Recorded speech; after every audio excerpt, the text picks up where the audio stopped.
it's 8 o'clock in the evening. Ayan, nandito ko sa bahay. At meron akong bisita, yung aking dalawang best of friends dito sa Romania. Ayan, yung dating yung mga kachat ko lang sila from Hong Kong ngayon.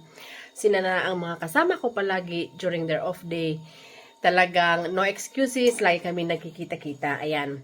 So by the way, para sa mga bago dito sa aking channel, my name is Lisa. I'm from Philippines. I'm currently working and living in Romania. Isa po akong residente dito. Meron po akong sariling agency. At meron din po tayong mga tie-up. Okay? So rest assured tayo ay legit. Sa mga gusto mag-apply, i-message nyo lamang po ako, Summer Recruitment Agency. Ang ating Facebook page, verified po yan ni Meta. Ayan. So, alam nyo guys, meron lang akong gustong i-share sa inyo kasi yung aking isang kaibigan, 40 years of existence na siya dito sa mundo. Pero, hindi maiwasan or nangangarap siya na makilala or mahanap ang kanyang tatay. Kasi, si Hanelet,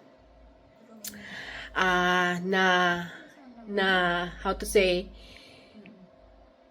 naghahanap daw siya or nangungulila sa pagmamahal ng isang tatay. So,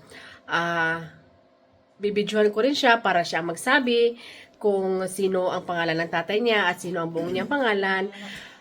Sa mga nanonood, lalo na sa mga taga Bulacan, please pa-share sa ating video na ito. Baka sa ganitong pamamaraan, mahanap natin yung tatay ng ating isang kaibigan na si Hanelet na 40 years na niyang hinahanap.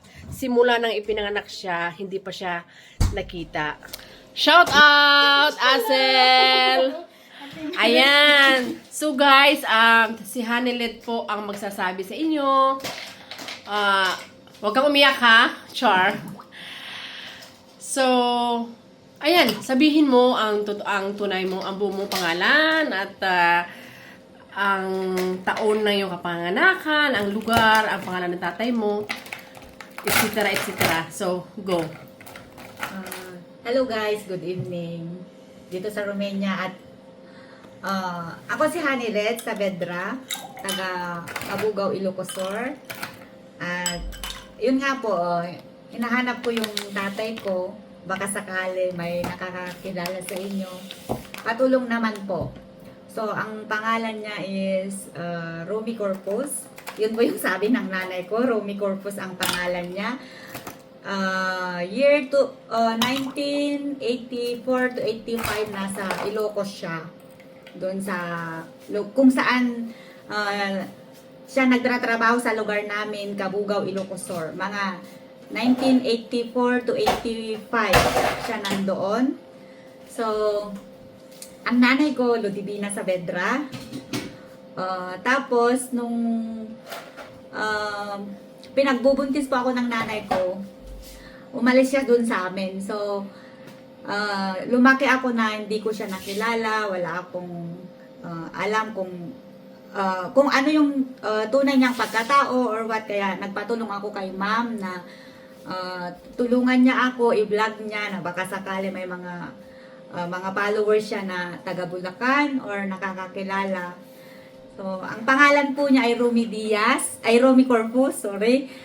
Tapos, yung isang friend niya, nung nakita ko siya mga 2023, nabanggit niya sa akin na kung gusto ko daw makita yung tatay ko is nasa Bulacan daw po siya, sa San Miguel, Bulacan. Pero yung mga panahon po yan, syempre bata pa po ako, kumbaga parang wala pa po akong kakayanan na hanapin siya. So, ngayon, naisipan ko talaga na, although noon pa naman, gusto ko talaga siyang makilala. So, ayun. Kung may nakakakilala or may mga taga Bulacan na doon sa San Miguel, Bulacan, San Ildefonso, Bulacan, Romy Corpus po ang pangalan niya. Salamat po. Ayan po, so inuulit ko po, pa-share po ng vlog natin na ito kasi napaka-importante po ito sa buhay ni Hanelet.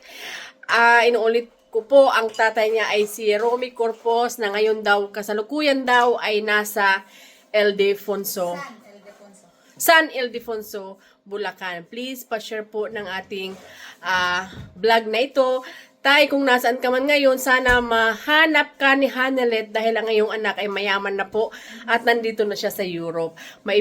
Rest assured na maibibigay na po niya ang iyong mga kailangan. Maraming salamat po. Bye!